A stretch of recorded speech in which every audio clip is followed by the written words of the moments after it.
Death or alive লেখিকা প্রিয়াঙ্কা হাওলাদার পর্ব ২৯। পারস্যের প্রাচীন আকাশ আজ অদ্ভুত রূপ ধারণ করেছে। ভোর থেকে এক অস্থিরতা ভাসছিল বাতাসে, যেন মরুভূমির বুক চিরে উঠে আসতে এক অদৃশ্য ক্রোধ। দমকা হওয়া তীব্রতা রাজপ্রাসাদের উঁচু মিনারগুলোকে কাঁপিয়ে তুলছে। পাথরের দেয়ালে ধাক্কা খেয়ে হাহাকার তুলছে বাতাস। প্রাসাদের প্রতিটি কোণে ছোটাছুটি করছে দাসীরা, প্রহরীরা অস্থির পায়ে গোপন ফিসফিস করছে। তাদের চোখে স্পষ্ট আতঙ্ক। আজ যেন সকালের সূর্য আলো দিতে ভয় পাচ্ছে এই ভূমিকে। সকাল থেকে রাজপ্রাসাদের এক অদ্ভুত গুজব ছড়িয়ে পড়েছে। বাদশাহ ওয়াসফানের অন্যতম প্রিয় বোন ইসাবেলা, তাকে কোথাও খুঁজে পাওয়া যাচ্ছে না। কেউ জানে না সে কোথায় গেছে, কার সাথে গেছে, বা আদৌ কি সে নিজে থেকে কোথাও গিয়েছে, নাকি তাকে কেউ নিয়ে গেছে। সবাই চুপ, কারণ সত্যিটা মুখে আনার সাহস নেই কারো। কারণ একবার এই খবর বাদশার কানে পৌঁছে গেলে প্রাসাদের দেওয়াল হয়তো লাল রঙে রঙিন হবে। প্রাসাদের উত্তর প্রান্তে সোনালী কারুকাজে মোড়া রাজসভার মেঝেতে বসে আছেন ইসবাব, ইসাবেলার বাবা। তার মুখে দিনের পর দিন রাজ্যের গৌরবের গর্ব থাকলেও আজ সেই মুখে কেবল আতঙ্কের ছাপ। তিনি মাথা হাতে ঠেকিয়ে বসে আছেন, চোখের পাতা ভারী, কিন্তু ঘুমের কোনো ছোঁয়া নেই। মনে পড়ছে সকালের কথা, যখন তিনি মেয়েকে কোথাও খুঁজে পাননি। তখন ভেবেছিলেন হয়তো কোনো বান্ধবীর বাড়ি গিয়েছে, অথবা প্রাসাদের কোনো এক কোণে বসে আছে রাগ করে। কিন্তু সূর্য অস্তমিত হওয়ার পরও যখন ইসাবেলার কোনো খোঁজ মেলেনি, তখন তার বুকের ভেতর অদৃশ্য এক পাথর নেমে আসে। বাইরে বাতাসের গর্জন যেন তার মনের আতঙ্ককে প্রতিধ্বনিত করছে। এক অজানা ভয় তাকে আঁকড়ে ধরেছে। কেমন ঘটনা ঘটেছে তার মেয়ের সাথে, কারা তাকে নিয়ে গেছে। আর যদি ওয়াসফান জানতে পারে, তাহলে এই ঝড়টা কেবল আকাশেই নয়, পুরো পারস্যের বুকে নেমে আসবে। প্রাসাদের রাজসভায় দাঁড়িয়ে আইরাকের কপালে ঘাম জমেছে। সকাল থেকে খোঁজ চলছে, কিন্তু ইসাবেলার কোনো চিহ্ন নেই। মনের ভেতর একটা দোটানা। বাদশাকে খবরটা দেবে কি দেবে না সে জানে। একবার এই কথা ওয়াসফানের কানে গেলে পুরো প্রাসাদ যেন জ্বলন্ত আগ্নেয়গিরিতে পরিণত হবে। অবশেষে সে সিদ্ধান্ত নিল এই খবর লুকিয়ে রাখা যাবে না। পা বাড়ালো বাইরের দিকে যাওয়ার জন্য, কিন্তু হঠাৎ সদর দরজার বিশাল ব্রোঞ্জের ফটকে এক দীর্ঘ ছায়ার মতো অবয়ব দেখা দিল।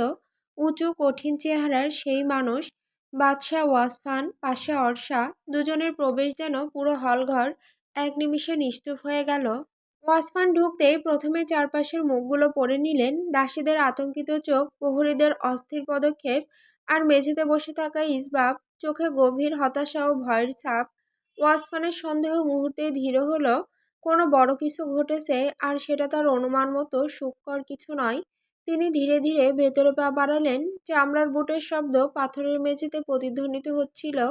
তার কণ্ঠের গভীরতা পুরো হলঘর কাঁপিয়ে দিল। কি হয়েছে এখানে, আইরাক? সব বলো।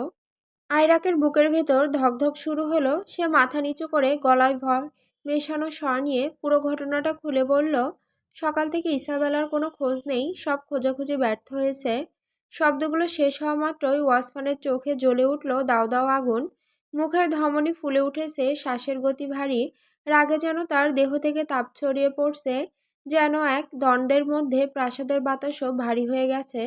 তার পেছনে দাঁড়ানো অর্ষা, তার চোখে ফুটে উঠেছে চিন্তার ছাপ। ইসাবেলা শুধু তার ননদ না, তার প্রিয় বন্ধু। সে এভাবে কোথায় হারিয়ে গেলেও সে ঠিক আছে তো? প্রাসাদের ভারী নীরবতা হঠাৎ চূর্ণ হয়ে গেল এক বজ্র নিনাদে।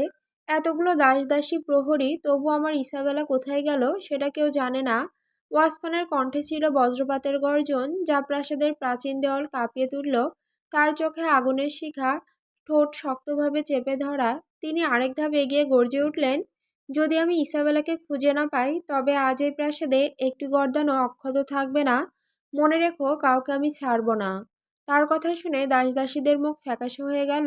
প্রহরীরা মাথা নিচু করে দাঁড়িয়ে রইল। কারো সাহস হলো না শ্বাস ফেলারও। তারপর ধীরে ধীরে ওয়াসফান ডান হাত উঁচু করলেন। আকাশে যেন অদৃশ্য শক্তির কম্পন ছড়িয়ে পড়ল। চারপাশের বাতাস ঘন হয়ে এলো, পাথরের মেঝেতে কাঁপন ধরল। তার হাতের তালুর মাঝে ঘূর্ণায়মান আগুনের এক বল জন্ম নিল। আগুনের লেলিহান শিখায় নাচছিল রক্তিম আলো। শক্তি এতটাই প্রবল যেন সূর্যের একখণ্ড অংশ তিনি হাতে ধরে আছেন। আগুনের গোলক ধীরে ধীরে স্বচ্ছ হয়ে উঠল। তার ভেতরে ফুটে উঠল এক চিত্র, এক চেনা রাজ্যের প্রাসাদদ্বার, যার উপরে স্পষ্টভাবে খোদাই করা নিক্রোরাজ্যর প্রতীক। আর সেখানে একটা কক্ষে বসে আছে ইসাবেলা, তাকে শক্ত হাতে টেনে নিয়ে গিয়েছিল এক পুরুষ। ওয়াসফানের চোখ তীক্ষ্ণ হয়ে উঠল। সেই মুখ তিনি চেনেন, ড্যানিয়েল। তার শ্বাস ভারী হলো, কণ্ঠে বিষের মতো ঠান্ডা ক্রোধ। তাহলে নিগ্রোরাজ্যই হবে আজ আমার শিকার ক্ষেত্র।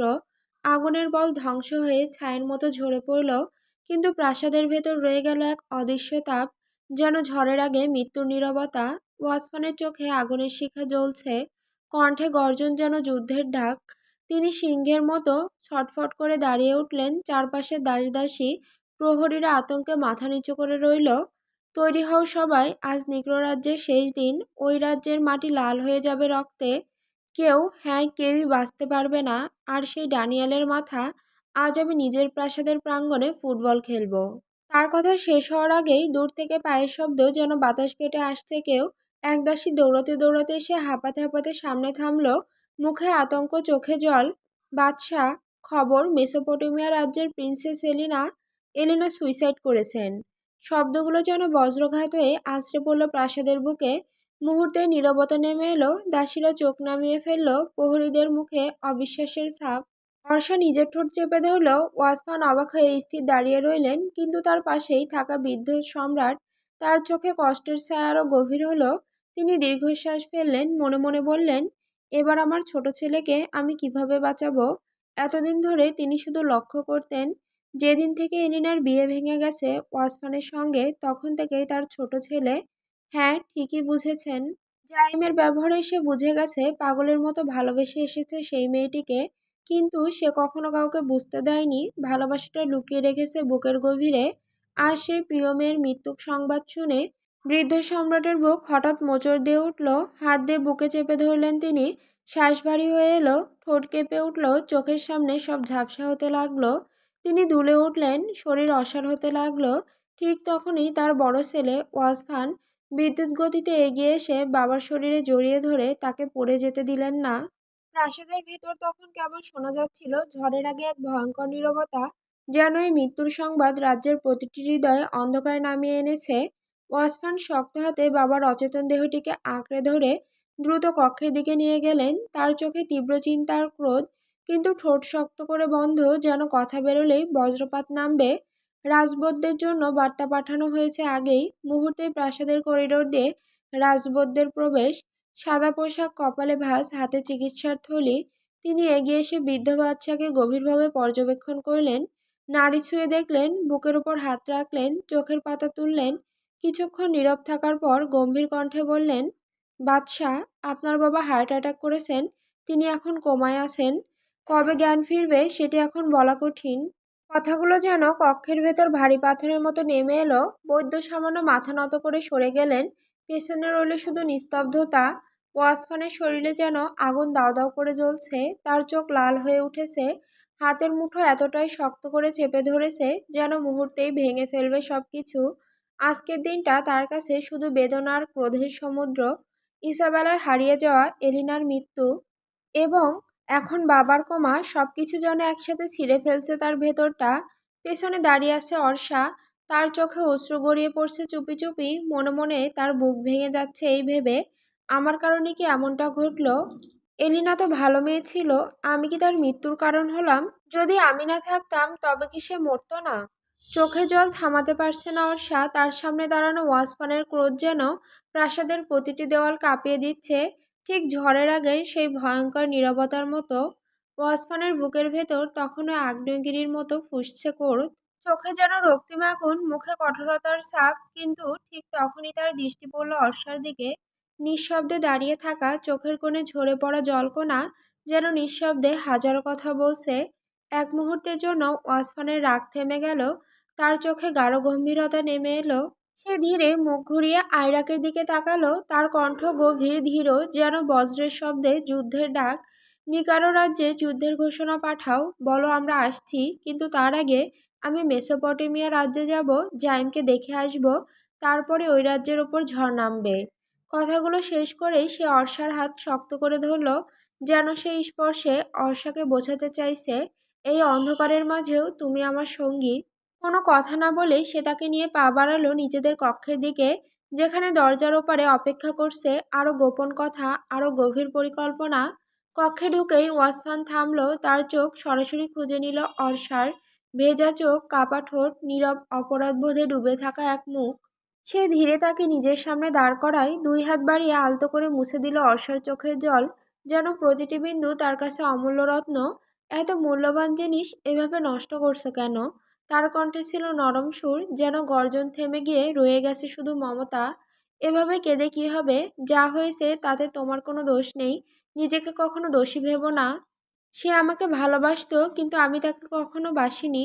আর এসবের ভেতরে তুমি তো ছিলেই না, তুমি কেন নিজেকে দোষী ভাববে? কথাগুলো বলেই সে অর্ষাকে কাছে টেনে নিল, তার বুকে লুকিয়ে দিল সমস্ত ভয় আর কষ্ট। একটি চুমু রাখলো কপালে, যেন প্রতিশ্রুতি দিল, যত ঝড়ই আসুক আমি আছি। তারপর ফিসফিস করে বলল, আমি এখন বেরোবো, আমার ফিরতে সময় লাগবে আজ। নিজের খেয়াল রেখো। দরজার দিয়ে কয়েক পা বাড়িয়ে হঠাৎ থেমে গেল ওয়াসফান, ঘুরে দাঁড়িয়ে গভীর দৃষ্টিতে তাকালো অর্ষার দিকে। সেই দৃষ্টিতে ছিল এক অদ্ভুত ভয়, যেন বুকের ভেতর আশঙ্কা দানা বাঁধছে, কেউ তার কলিজায় হাত দিতে আসছে। আমি না আসা পর্যন্ত এক পাও বাইরে যাবে না। অর্ষা নীরবে মাথা নাড়ল, হ্যাঁ। এরপর ওয়াসফান দরজার বাইরে পা রাখল, সঙ্গে সঙ্গে পাশে দাঁড়ানো এক দাসীকে কঠোর কণ্ঠে আদেশ দিল, তোমাদের রানীর খেয়াল রাখবে। ওর এক বিন্দু কষ্ট বা আঘাত হলে তোমার শরীরে থাকবে না তোমার নিজের গর্দান। আদেশের শেষ শব্দটি যেন ঠান্ডা ইস্পাতের মতো বাতাসে কেঁপে উঠল। তারপর আর এক মুহূর্ত নষ্ট না করে ওয়াসফান চলে গেল। পেছনে রয়ে গেল নিস্তব্ধতা, আর অর্ষার বুকের ভেতর ধুকপুক করা অজানা শঙ্কা। মেসোপটেমিয়া রাজ্য, কালো পতাকা ঝুলছে প্রাসাদের চূড়ায়, আকাশ মেঘে ঢেকে গেছে, যেন রাজ্যের প্রতিটি নিঃশ্বাসে শোকের ছায়া নেমে এসেছে। দূর থেকে শোনা যাচ্ছে কান্নার শব্দ, কখনো চাপা, কখনো করুণ চিৎকারে ফেটে যাচ্ছে বাতাস। ওয়াসফান দ্রুত পা চালিয়ে প্রাসাদের ভেতরে ঢোকে। দরজার পাশে দাঁড়িয়ে দেখতে পায় জাইম ভিড়ের মাঝে পাগলের মতো ছটফট করছে, চোখ লাল, গলায় রক্তমাখা চিৎকার, দুহাতে শোকের শয্যাকে আঁকড়ে ধরে সে কাউকে এলিনার দেহের কাছে যেতে দিচ্ছে না। কেউ কাছে আসবি না, কেউ ছুবি না ওকে। জাইমের কণ্ঠ যেন ছিন্ন বিচ্ছিন্ন বেহালার মতো, রাগ, কষ্ট, অসহায়তা সব মিলে এক অমানবিক সুরে বাজছে। ওয়াসফান দৌড়ে এসে তাকে জোরে জড়িয়ে ধরে, বুকে টেনে আনে, শান্ত হও জাইম, আমি এসেছি। জাইম হঠাৎ থমকে তাকায়, তারপর বুক ভেঙে কান্নায় ভাসে। দা, তুই এসেছিস, দেখ না ও আমার সাথে কথা বলছে না। ওকে বল না উঠতে, আমি ওকে ছাড়া বাঁচবো না। দেখ, তুইও তো এসেছিস, এবার তো ও ফিরতে পারে। তুই বল না, তুই বল ওকে ফিরে আসতে। আমি সব ঠিক করে দেব, আর কিছু চাইবো না, শুধু ওকে ফেরত দে। তার কণ্ঠে এমন এক মরিয়া আরতি ছিল, যেন প্রতিটি শব্দে বুক থেকে চিরে বেড়াচ্ছে প্রাণ। সে কাঁপতে কাঁপতে আবার বলে, দা, তুই জানিস আমি ওকে ছাড়া শ্বাস নিতে পারি না। ওকে ছাড়া আমার কিচ্ছু লাগবে না। আমার রাজ্য, আমার জীবন সব কিছু দিয়ে দেব, শুধু ওকে ফিরিয়ে দে। ওয়াসমান শক্ত করে ধরে রাখে ভাইকে, কিন্তু সময় নির্মম, চারিদিকে শোকাভিভূত জনতা। এলিনা শেষ বিদায় জানাচ্ছে, সাদা ফুলে ঢেকে যাচ্ছে তার নিথর দেহ, আর রাজপ্রাসাদের প্রাচীর যেন নীরব হয়ে সবটা দেখছে, যেমন নীরব থেকেছে নিয়তির নিষ্ঠুরতা। জাইমের আর্তনাদ ধীরে ধীরে ভেঙে পড়ে এক অস্পষ্ট শ্বাসে, তার চোখের পাতা ভারী হয়ে আসে, ঠোঁট কাঁপে, তারপর নিঃশব্দে অজ্ঞান হয়ে যায় সে। ওয়াসফান মুহূর্তের জন্য স্থির দাঁড়িয়ে থাকে, চোখে মুখের গাম্ভীর্য যেন তলোয়ারের মতো ধারালো। সে নীরবে হাত বাড়িয়ে ভাইকে তুলে নেয়, তার শরীরের ভার যেন হাড় ভেদ করে বুকের ভেতর ঢুকে যাচ্ছে। চারপাশে জনতা স্থির দৃষ্টিতে দেখছে বাদশাকে, কেউ সাহস করছে না কাছে আসতে। ওয়াসফান কোনো কথা না বলে বেরিয়ে যায়, পা ফেলার প্রতিটি শব্দে শোক আর ক্রোধের মিলিত সুর বাজছে। প্রাসাদে ফিরে এসে সে জাইমকে তার কক্ষে শুইয়ে দেয়, তারপরে দরজা বন্ধ করে নীরবে কিছুক্ষণ দাঁড়িয়ে থাকে। বাহিরে ঝড় বইছে, ভেতরে তার চোখের পাতা ভেদ করে বেরোবার চেষ্টা করছে আগুনের শিখা। অল্পক্ষণ পর সিংহাসন কক্ষে প্রবেশ করে সে। সব প্রহরী, দাস, সেনাপতির সামনে দাঁড়িয়ে, তার কণ্ঠ যেন বজ্রপাতের মতো গর্জে ওঠে, চলো, নিকারো রাজ্যের দিকে এগোনো যাক। শব্দগুলোতে মৃত্যুর শীতল ঘোষণা। এক মুহূর্তে প্রাসাদের নীরবতা ভেঙে যায়, যুদ্ধের জন্য ঢাল তরোয়াল ঝলসে ওঠে, সেনাদের চোখে জ্বলে ওঠে প্রতিশোধের আগুন। রাসপান নিজ হাতে পতাকা তুলে নেয়, আর ওয়াসফান তার কাঁধে ভর দিয়ে এগিয়ে চলে মৃত্যুর বার্তা নিয়ে নিকারোর দিকে। নিকারো রাজ্যের বিশাল দরজার সামনে এসে দাঁড়ালো ওয়াসফান, তার চোখে দাউ দাউ করে জ্বলছে প্রতিশোধের আগুন, যেন কারো এক চিলতে দৃষ্টি পেলেই তা ছাই করে দেবে। তার শ্বাস প্রশ্বাস দ্রুত, কাঁধের পেশিগুলো শক্ত হয়ে আছে, মুঠোয় ধরা ক্রোধে কাঁপছে হাত। দরজার প্রহরী সম্মান জানিয়ে সামনে এগিয়ে এলো, মাথা নত করে ভদ্রকণ্ঠে বলল, নিকারো রাজ্যে আপনাকে স্বাগতম। লর্ড কালিয়ন আপনাকে ভেতরে আহ্বান করেছে। কথাটা শুনে কিছুটা অবাক হলো সে। মুখের গম্ভীরতা ও চোখের রাগের ঝিলিক চেপে রেখে বুকের ভেতরের আগুনকে কোনো মতে বশে এনে ওয়াসফান ভেতরে প্রবেশ করলো। রাজপ্রাসাদের হল ঘরে ঢুকতেই দৃষ্টি পড়ল সিংহাসনে অবিচল ভঙ্গিতে বসে আছে ক্যালিয়ন। তার চোখে সেই চিরচেনা অহংকার, আর তার পাশে দাঁড়ানো ইসাবেলা, যার মুখে এক ধরনের ধীরতা, তবে চোখে অস্পষ্ট শঙ্কার ছাপ। আর ঠিক তাদের পেছনে দাঁড়িয়ে আছে ড্যানিয়েল। ড্যানিয়েলকে দেখার মুহূর্তেই ওয়াসফানের রাগ তীব্রতায় বিস্ফোরিত হলো। তার মুঠো যেন নিজের ইচ্ছায় শক্ত হয়ে উঠল। দেহের প্রতিটি রন্ধ্রে প্রতিশোধের বিদ্যুৎ খেলে গেল। সে আর নিজেকে থামাতে পারল না। কোমরের পাশ থেকে দ্রুততার সাথে অস্ত্র বের করল। তীক্ষ্ণ তরবারির ঝলক এক মুহূর্তে চোখ ধাঁধিয়ে দিল। পদক্ষেপ দ্রুততর হয়ে উঠল। প্রতি ধাপে যেন মেঝে কেঁপে উঠছে। তার দৃষ্টি ড্যানিয়েলের উপর স্থির। সেই এক অগ্নিশিখা। আজ তার মাথা আর শরীর এক থাকবে না। কিন্তু হঠাৎ ওয়াসফানের সামনে এসে দাঁড়িয়ে গেল ইসাবেলা। তার চোখে এক অদম্য ধীরতা, শরীর যেন ঢাল হয়ে দাঁড়িয়েছে ড্যানিয়েলের সামনে। দুই হাতে জড়িয়ে রেখেছে নিজের অবস্থান, যেন ঘোষণা করছে, আমাকে পেরিয়ে যেতে হলে প্রথমে আমার প্রাণ নিতে হবে। ওয়াসফানের পা থেমে গেল, কিন্তু তার বুকের ভেতরের জ্বলন্ত আগুন আরও তীব্র হয়ে উঠল। রাজপ্রাসাদের নিস্তব্ধতা ভেঙে কেবল শোনা যাচ্ছে ধুকপুক ধুকপুক হৃদস্পন্দন, যা যুদ্ধের আগে সতর্ক সংকেতের মতো। ওয়াসফানের চোখে এবার ক্রোধ যেন রূপ নিল ঝড়ের। তরবারির ফলা আলোয় ঝলসে উঠল, কণ্ঠে বজ্রপাতের মতো গর্জন, সামনে থেকে সরে যাও ইসাবেলা। আজ আমি এই শয়তানকে শেষ করে দেব। ওর সাহস হলো কি করে আমার বোনের দিকে হাত বাড়ানোর? ইসাবেলা থমকে দাঁড়ায়নি। তার বুকের ভেতর ধকধক করছে, কিন্তু চোখে ভয় নেই, বরং অদম্য প্রতিবাদ। কণ্ঠ যেন ধারালো অস্ত্রের মতো ছুটে গেল, দা ভাই, ওর কোনো দোষ নেই। ওয়াসমান বিস্ময়ের আগে চোখ বড় করে তাকায়। কি বলছিস তুই? ইসাবেলার গলা কেঁপে উঠলেও কথা থামেনি। ও আমাকে এখানে জোর করে আনেনি, আমি নিজে এসেছি। হলের বাতাস যেন এক মুহূর্তে জমে গেল। প্রহরীরা নিঃশ্বাস আটকে আছে।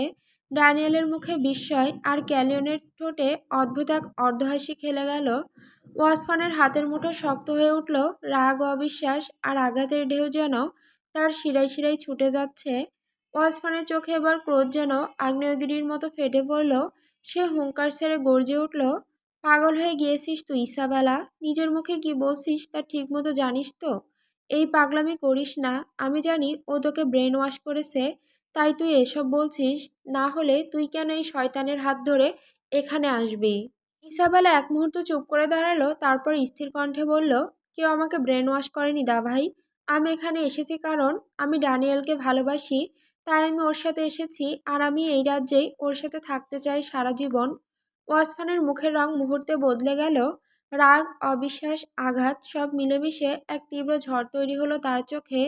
তুই কি বলছিস এসব? তুই ভালোবাসিস সেই মানুষটাকে, যে তোর দা ভাইয়ের সবচেয়ে বড় শত্রু, যারা তোর ভাইয়ের অনেক ক্ষতি করেছে। তুই কি পাগল হয়ে গিয়েছিস ইসাবেলা? আমি আমার বোনকে এমন চিনিনি। আমার বোন অন্যরকম ছিল, কিন্তু তুই তুই তাদের সাথে মিশে গিয়েছিস। তার কণ্ঠ আরো কর্কশ হয়ে উঠল, তুই এখানে থাকতে পারবি না, আমি তোকে থাকতে দেব না। তাই এসব পাগলামি বন্ধ করে চুপচাপ আমার সাথে রাজ্যে ফিরে চল। তুই ভালো করেই জানিস আমি অতিরিক্ত রেগে গেলে এই রাজ্যে রক্তের বন্যা বইবে। তারপরও আমি তোকে এখান থেকে নিয়ে যাবই, যে কোনো মূল্যে। এ কথা বলে ওয়াসফান ঝট করে ইসাবেলার হাত চেপে ধরে টেনে নিতে উদ্যত হলো। কিন্তু ইসাবেলার চোখে তখন অদম্য জেদ। সে মুহূর্তেই হাতটা ছিটকে ফেলল, যেন এক প্রাচীন ভেঙে দিয়েছে। হলে নীরবতা আরো ঘন হয়ে এলো। ইসাবেলার চোখে তখন আগুনের ঝিলিক, কণ্ঠে বিদ্রোহের ঝড়। তুমি এমন কেন করছো আমার সাথে দা ভাই? আমারও তো নিজের মন আছে, নিজের ইচ্ছে আছে। আমি যা চাই তাই করব, আর তুমি আমাকে থামানোর কেউ না। তুমিও তো ভালোবেসে এক মানব কন্যাকে বিয়ে করেছো, তাই না? তখন তো তোমার এত ঘৃণা, এত অহংকার কোথায় গেল? তুমি তো মানুষের ছোঁয়াতেও বিরক্তি পেতে, অথচ আজ সেই তুচ্ছ মানবকে বিয়ে করলে। তুমি যখন নিজের জীবনের সিদ্ধান্ত নিজে নিতে পারছো, তখন আমি কেন আমার জীবনের সিদ্ধান্ত নিতে পারবো না? আমি ভালোবেসেছি ড্যানিয়েলকে। সে নেকড়ে হোক বা না হোক, আমার কাছে সেই আমার পৃথিবী। তুমি চাইলে মেনে নাও, না হলে এখান থেকে চলে যাও। আমি এখানে এই রাজ্যে আমার ভালোবাসার মানুষটার সাথে ভালো আছি। প্লিজ আমাকে আমার মতো থাকতে দাও, আর কোনো ঝামেলা করো না। তার প্রতিটি শব্দ যেন ছুরির মতো বিঁধছিল ওয়াসফানের বুকের ভেতর। মুহূর্তেই তার হাতে ধরা তরোয়ালটা ধূপ করে মেঝেতে পড়ে গেল। সে স্তব্ধ হয়ে তাকিয়ে রইল ইসাবেলার মুখের দিকে। একসময় যে মুখে শুধু ভরসা আর শান্তি ছিল, আজ সেখানে দাঁড়িয়ে আছে এক সাহসী, অবাধ্য নারী। একে সত্যি সেই ইসাবেলা, যে তার দাভাইয়ের ছায়া ছাড়া এক মুহূর্ত চলতে পারত না। একটা নেকড়ে ছেলের জন্য সে আজ তার ভাইয়ের সামনে দাঁড়িয়ে এমন নির্মম কথা বলতে পারছে। ওয়াসফান ধীরে ধীরে দুপা পিছিয়ে গেল, চোখে এক অদ্ভুত শূন্যতা, মুখে পাথরের মতো শক্ত অভিব্যক্তি। তারপর গম্ভীর অথচ গভীর কণ্ঠে উচ্চারণ করল, আজ থেকে আমার ইসাবেলা নামে কোনো বোন নেই। যাকে আমি চিনতাম সে আজ আমার জন্য মৃত। এখন থেকে তার সাথে আমার আর কোনো সম্পর্ক নেই। আর কোনো কথা না বলে সে পিঠ ঘুরিয়ে বেরিয়ে গেল রাজপ্রাসাদ থেকে।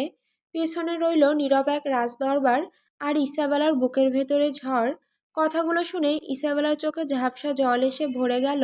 বুকের ভেতরটা হঠাৎ করে যেন ভারী হয়ে উঠল। সে ধীরে ধীরে পিছিয়ে নিজের কক্ষে গিয়ে ধূপ করে মাটিতে বসে পড়ল। চোখের কোণ বেয়ে অনবরত অশ্রু গড়িয়ে পড়তে লাগলো মেঝেতে। দৃষ্টি শূন্যে স্থির, অথচ মনে যেন বারবার ফিরে আসছে কয়েক ঘন্টা আগের ঘটনা। আজ ওয়াসফান যখন নিকারো রাজ্যে যুদ্ধের হুঁশিয়ারি পাঠিয়েছিল, ক্যালিয়ন নিজে এসেছিল ইসাবেলার কাছে। তার মুখে ছিল অদ্ভুত শান্ত হাসি, কিন্তু চোখে লুকানো এক হিসাবি ধার। সে নরম কণ্ঠে বলেছিল, তোমার ভাই আসছে তোমাকে ফিরিয়ে নিয়ে যেতে। ভেবে দেখো, তার সাথে গেলে হয়তো আবার তার রাজ্যে ফিরে যাবে, কিন্তু সেখানে গিয়ে তুমি কি তোমার ভালোবাসার মানুষকে ফিরে পাবে? না, কখনোই না। এখন বলো, তুমি কি করবে? যদি ফিরতে চাও, আমি নিজে তোমাকে তোমার ভাইয়ের হাতে তুলে দেব। ইসাবেলার চোখে তখন স্পষ্টতা ছিল, উত্তরও ছোট। আমি ড্যানিয়েলকে ছেড়ে কোথাও যাব না, তবে দাভাইকে কিভাবে আটকাবো তা জানি না। ক্যালিয়নের ঠোঁটে শীতল এক হাসি ফুটে উঠল। তোমার ভাইকে আমি খুব ভালো করেই চিনি ইসাবেলা।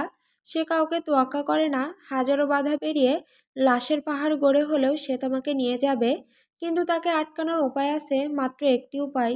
ইসাবেলা নিঃশব্দে জবাব দিল, বলুন। ক্যালিয়নের কণ্ঠে এবার দৃঢ়তা। এখনই, এই মুহূর্তে তুমি ড্যানিয়েলের সাথে বিয়ে করে নাও। নেকড়েদের নিয়ম অনুযায়ী একবার যদি বিয়ে হয়, তোমার ভাই চাইলেও তোমাকে আলাদা করতে পারবে না, কারণ তখন ড্যানিয়েল তোমার স্বামী হবে, আর তোমাদের বিচ্ছিন্ন করা তার পক্ষেও অসম্ভব। দ্বিধা না করে ইসাবেলা সম্মতি দিল। এরপর নেকড়েদের প্রাচীন চুক্তি ও রীতি মেনে সেই মুহূর্তেই তাদের বিয়ে সম্পন্ন হয়। ড্যানিয়েলের চোখে তখন আনন্দের দীপ্তি, আর ইসাবেলার মনে ছিল এক অদ্ভুত মিশ্র অনুভূতি, ভালোবাসা, ভয় আর অনিশ্চয়তা। ইসাবেলা ধীরে ধীরে কল্পনার জগৎ থেকে বাস্তবে ফিরে এলো। একটা দীর্ঘ নিঃশ্বাস তার ঠোঁট ছুঁয়ে বেরিয়ে এলো, যেন বুকের ভেতরে চাপা ব্যথা একটু হলেও বাইরে আসতে যাচ্ছে। চোখের কোণে জমে থাকা অশ্রুফোঁটাগুলো আর থামতে পারল না। গাল বেয়ে একের পর এক নেমে এলো, উষ্ণতা মিশিয়ে রেখে গেল ত্বকের ওপর। রুমটা ছিল অর্ধেক আধারে ঢাকা। জানালার পর্দার ফাঁক দিয়ে ঢুকে আসা আলোতে শুধু তার মুখের লবণাক্ত আভা ধরা পড়ছিল। নিঃশব্দ ঘরে অশ্রু পড়ার মৃদু শব্দ যেন আরো গভীর করে তুলছিল সেই নীরবতা। ঠিক সেই সময় দরজাটা ধীরে ধীরে খুলে গেল, নিঃশব্দে পায়ের শব্দে। ভেতরে প্রবেশ করলো ড্যানিয়েল। ইসাবেলা তাকে দেখে চমকে উঠল, তাড়াহুড়ো করে চোখের পানি মুছে ফেলতে চাইল, যেন নিজের ভাঙা মনটাকে আড়াল করতে পারে, কিন্তু ব্যর্থ হলো। অশ্রু মুছলেও সেই লালচে চোখের দৃষ্টি তার ভেতরের কষ্ট ফাঁস করে দিল। ড্যানিয়েল কিছু না বলে এগিয়ে এলো। তার মুখে কোনো বিস্ময় নেই, শুধু এক অদ্ভুত শান্তি আর গভীর মমতার ছাপ। সে একেবারে কাছে এসে ইসাবেলার মুখের দিকে তাকালো, দৃষ্টিতে যেন হাজারো প্রশ্ন, কিন্তু কোনো অভিযোগ নেই। ধীরে ধীরে সে হাত তুলল, আঙুলের ডগায় আলতো করে ছুঁয়ে নিল ইসাবেলার গাল বেয়ে গড়িয়ে পড়া সেই অশ্রুফোঁটা, যেন প্রতিটি ফোঁটার সঙ্গে মিশে থাকা কষ্টটুকু নিজের ভিতরে টেনে নিচ্ছে। দুজনের মাঝে এক মুহূর্তের জন্য কোনো শব্দ নেই, শুধু চোখের ভাষা, নীরবতার ভেতর লুকানো অনুভূতি, আর সেই ছোঁয়ার উষ্ণতা যা ইসাবেলার বুকের গভীরে অদ্ভুত এক ঝড় তুলে দিল। তারপর বলে, তোমার দাভাই তোমাকে রেখে চলে গিয়েছে তো কি হয়েছে, আমি তো তোমার পাশে আছি। একটা কথা সারা জীবন মনে রাখবে, আমি তোমার পাশে ছিলাম, আছি, আর সারা জীবন থাকবো। তুমি যেখানেই যাও না কেন, যে কোনো পরিস্থিতিতে পড়ো না কেন, আমি তোমার সাথে কখনো ছাড়বো না। আর হ্যাঁ, সেই ভালোবাসা আমার দরকার নেই, যে ভালোবাসা মানুষটার চোখে আমার জন্য পানি আসবে, আমার জন্য কষ্ট পাবে। যদি ভালোবাসা তোমাকে ভালোভাবে থাকতেই না দেয়, তাহলে আমার কাছে তার কোনো মূল্য নেই। আমি বলবো, তুমি যেখানে যাও, যেখানে গেলে তুমি পুরোপুরি খুশি থাকবে, কারণ তোমার চোখের পানি আমার সোহেল বাইরে। আমি সইতে পারি না তোমার কষ্ট। ইসাবেলা মুখে মিষ্টি হাসি এনে বলে, আমি আমার ভালোবাসার মানুষটার কাছে আছি আর তার কাছে সারা জীবন সুখে থাকবো। কথাটা বলেই ইসাবেলা ড্যানিয়েলকে জড়িয়ে ধরে।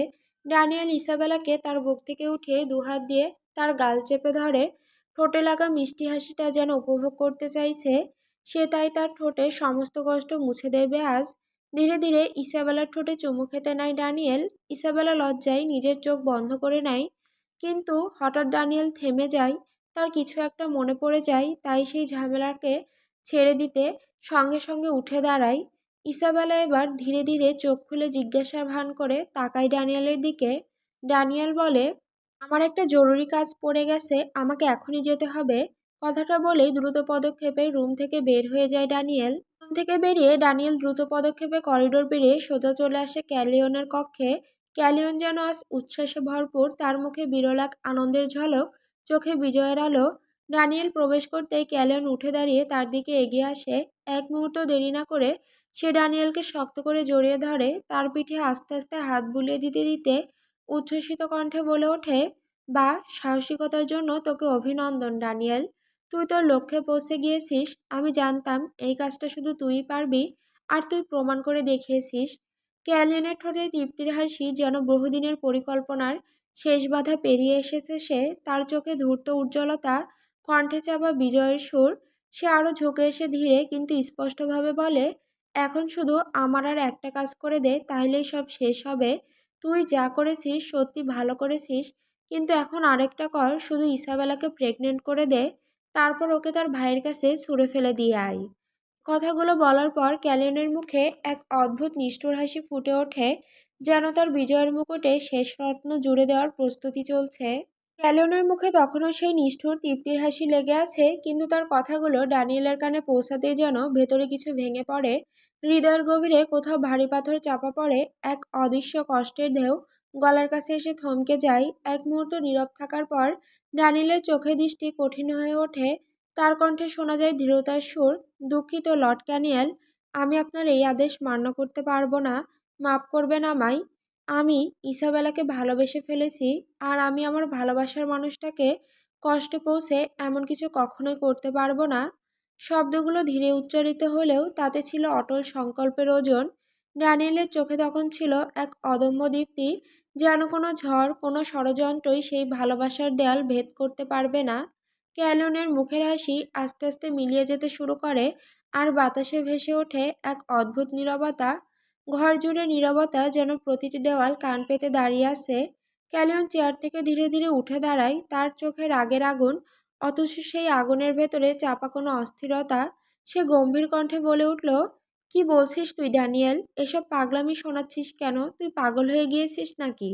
শব্দগুলো ঘরে ধাক্কা খেয়ে ফিরে আসে, কিন্তু ড্যানিয়েল একটু বিচলিত হয় না। সে ধীর পদক্ষেপে ক্যালিয়নের সামনে এসে দাঁড়ায়। তার ঠোঁটে তীক্ষ্ণ প্রতিউত্তরের আভাস নেই, কেবল এক শান্ত অথচ অটল সুর। হ্যাঁ, আমি পাগল হয়েছি। ইসাবেলার ভালোবাসায় পাগল হয়েছি, যেমন আপনি হয়েছিলেন অর্ষা ম্যাডামের ভালোবাসায়। তাই না লর্ড ক্যালিয়ন? ক্যালিয়নের চোখে এক মুহূর্তের জন্য বিস্ময়ের ছায়া নেমে আসে, যেন ড্যানিয়েলের এই সরাসরি আঘাত তার বুকের ভেতরে চাপা থাকা পুরনো ক্ষতটাকে টেনে বের করে এনেছে। ড্যানিয়েল আবারও বলল, এবার তার কণ্ঠে এক ধরনের কোমল অথচ তীক্ষ্ণ সত্যের ধ্বনি, আপনি তো এখন অর্ষা ম্যাডামকে ভালোবাসেন, তাই আশা করি আপনি বুঝবেন ভালোবাসার মানুষটাকে কষ্ট পেতে দেখা ঠিক কেমন যন্ত্রণা দেয়। আর নিজের হাতে তাকে দূরে ঠেলে দেওয়ার যন্ত্রণা, সেই অনুভূতিটা আপনার অচেনা নয়। তাই দয়া করে আমাকে আমার ভালোবাসার সাথে থাকতে দিন। আমি তাকে আঘাত করব না, তার চোখে অশ্রু দেখতে চাই না। ঘরের বাতাস যেন হঠাৎ ভারী হয়ে যায়, বাইরে হাওয়ার শব্দও কেমন থেমে গেছে। ক্যালিয়ন দাঁড়িয়ে থাকে, তার বুকের ভেতর চলতে থাকে এক অদৃশ্য লড়াই, রাগ আর বেদনার, কর্তৃত্ব আর সহানুভূতির। তার দৃষ্টি ড্যানিয়েলের মুখে স্থির হয়। সে দেখতে পায় ওর চোখে কোনো ভয় নেই, কোনো দ্বিধা নেই, শুধু আছে সত্যিকারের ভালোবাসার দৃঢ়তা। একসময় ক্যালিয়নের ঠোঁট নড়ল, কিন্তু শব্দ বেরোলো না। সে জানে ড্যানিয়েল যা বলছে তার প্রতিটি কথায় অস্বীকার করার উপায় নেই। হয়তো তার নিজের অতীতই আজ তার বিরুদ্ধে দাঁড়িয়েছে, তাকে চুপ করিয়ে দিয়েছে। ড্যানিয়েল ধীরে ধীরে পেছন ঘুরল, তার পদক্ষেপের শব্দ নীরব ঘরে প্রতিধ্বনিত হতে লাগলো। দরজার কাছে এসে এক মুহূর্ত থামলো, কিন্তু ফিরে তাকালো না। দরজাটা খুলে বাইরে বেরিয়ে গেল, আর তার সাথে ঘর থেকে বেরিয়ে গেল ক্যালিয়নের কর্তৃত্বের কঠিন মুখোশও। ক্যালিয়ন একা দাঁড়িয়ে রইল, তার চোখের গভীরে দোটানার ছায়া আর মন খারাপের ভার মিশে আছে। মনে পড়ছে অর্ষার মুখ, সেই অসমাপ্ত গল্প। হয়তো ড্যানিয়েলের জন্য ইসাবেলাও সেই গল্পের মতো অসমাপ্ত হয়ে যাবে।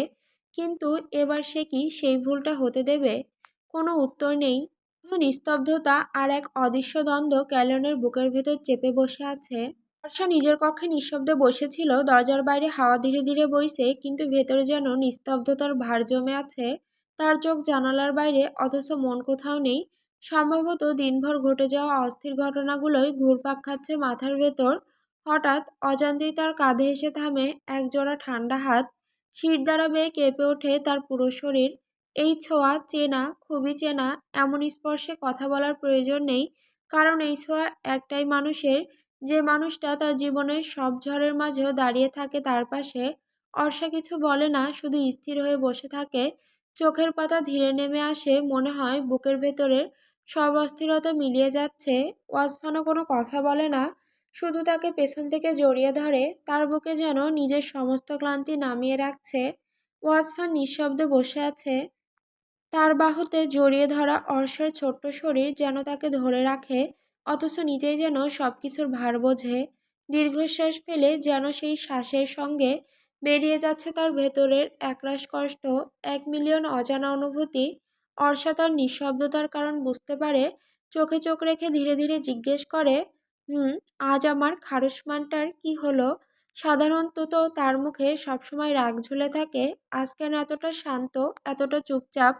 ওয়াসফানের কণ্ঠে এক নরম নিম্ন সুরে শব্দ ঝরে, আজ কাজ থেকে আমার সবচেয়ে প্রিয়, আমার আদরের ছোট বোনটা হারিয়ে ফেললাম। বর্ষা কিছু বলে না, শুধু দীর্ঘশ্বাস ফেলে, যেন নিজের বুকের সঙ্গে তার দুঃখ মিলিয়ে নিচ্ছে।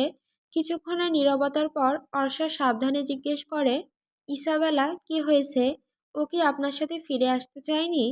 ওয়াসফান ধীরে ধীরে সব খুলে বলতে শুরু করে, তার কণ্ঠে মিশে আছে দুঃখ, ব্যথা এবং নিঃশব্দের একরাশ শূন্যতা। অর্ষা নিস্তুপ বসে থাকে, শোনে, বোঝে, অনুভব করে ইসাবেলার দিকের অবস্থা এবং ওয়াসফানের মনের গভীর কষ্ট। কিন্তু কিছু করার নেই, শুধু নীরবতার মধ্যে তাদের মধ্যে বিরামহীন অনুভূতির স্রোত বইতে থাকে। অর্ষা এবার ওয়াসফানের মন ভালো করার চেষ্টা করল। সে পেছনে ঘুরে তার দিকে তাকালো, মিষ্টি এক হাসি ফুটিয়ে বলল, চিন্তা করবেন না, আল্লাহ আবারও সব ঠিক করে দেবে আগের মতো। এবার অর্ষা আলতো করে ওয়াসফানের ঠোঁট স্পর্শ করল, শুধুই একটি মুহূর্ত, কিন্তু সেখানে ভালোবাসা আর দুজনের গভীর নিঃশ্বাস একসাথে মিশে গেল।